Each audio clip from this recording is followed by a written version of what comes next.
وَلَنَبْلُوَنَّكُمْ بِشَيْءٍ مِّنَ الْخَوْفِ وَالْجُوعِ، کیا فرما رہا ہے؟ وَلَنَبْلُوَنَّكُمْ،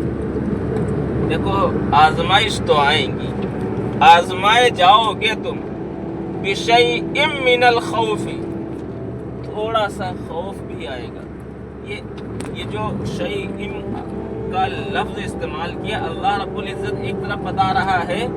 کہ ہم آزمائیں گے آپ کو تاکہ تمہارا دل سنورے، تاکہ تمہارا کردار سنورے، تاکہ تم جنت کے حقدار بن سکو، تاکہ تم صالحین میں شامل ہو سکو، صبر کرنے والے بندوں میں شامل ہو سکو۔ لیکن شیئن کر کے ایک دلاسا بھی دے رہا ہے، جس طریقے سے کسی معصوم بچہ بیمار ہو جائے اور بیماری میں جب ڈاکٹر کے پاس جاتا ہے تو اس کو انجیکشن لگانے کی ضرورت پڑتی ہے، تو بچہ اگر سوال کر دے ڈاکٹر سے، ڈاکٹر صاحب درد تو نہیں ہوگا، تو ڈاکٹر کیا کہتا ہے؟ بس ذرا سا اندر جائے گا، بالکل ذرا سا چینٹی سے کاٹے گی، پھر وہ درد کا انکار نہیں کر رہا، بھائی نیڈل اندر جائے گی، سرنج اندر جائے گی تو درد تو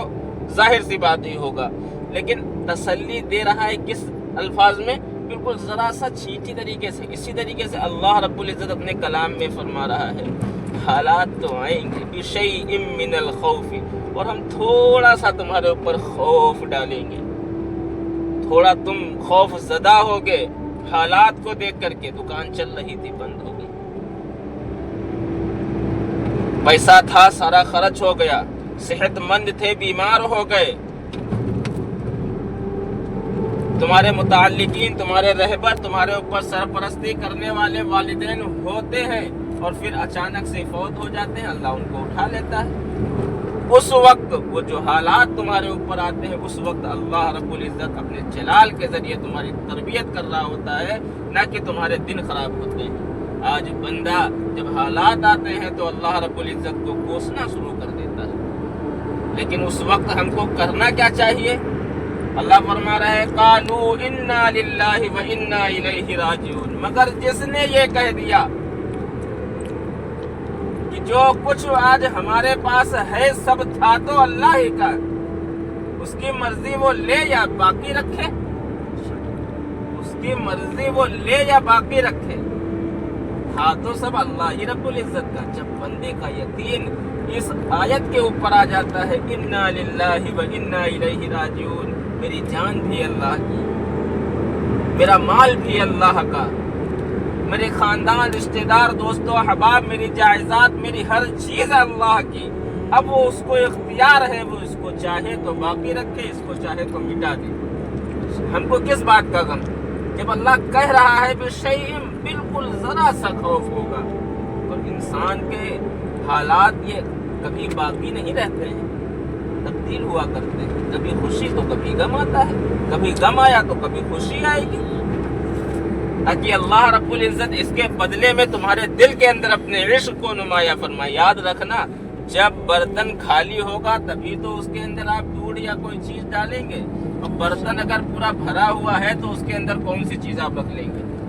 پہلے خالی کرنا پڑے گا۔ تو اس دل کو جب دنیا بھر لیتی ہے، دنیا سے آپ بھر لو گے، جب تک اس دل کو دنیا سے خالی نہیں کروا دیتا ہے اللہ، اس وقت تک اس دل کے اندر کبھی اللہ رب العزت اپنا عشق نہیں بھرتا۔ اگر اللہ رب العزت کی محبت اس کے اندر بھرنی ہے تو اس دل کو خالی کرنا پڑے گا، اور کامیابی اسی وقت مل سکتی ہے جب تک بندہ اللہ رب العزت کے سامنے اپنے آپ کو پیش نہ کر دے کہ اے میرے کریم رب، اب بس تو ہی ہے جو کچھ ہے،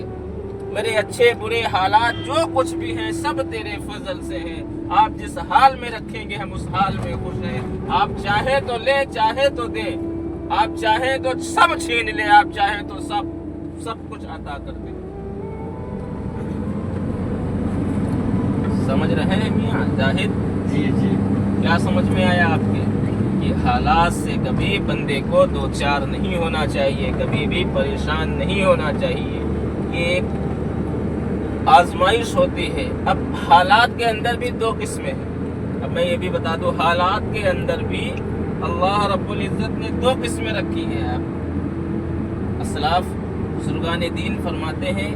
کہ اب ہم کو یہ کیسے پتا چلے کہ ہمارے اوپر کون چیز کے حالات ہیں؟ یہ حالات ہمارے اوپر عذاب بن کے آ رہے ہیں ہمارے گناہوں کی بنا پر، یہ اللہ رب العزت ہماری تربیت فرما رہا ہے۔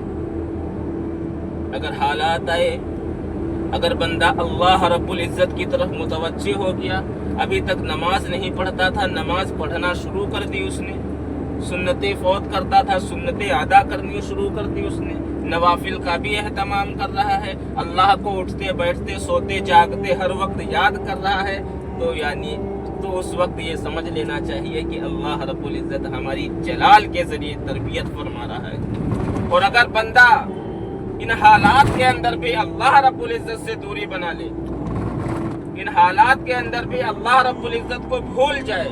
نمازیں قضا ہو رہی تھی ہوتی رہے، سنتیں چھوڑ رہا تھا چھوڑتا رہے، تو سمجھ لے یہ حالات اس کے اوپر عذاب بن کے ہوں گے۔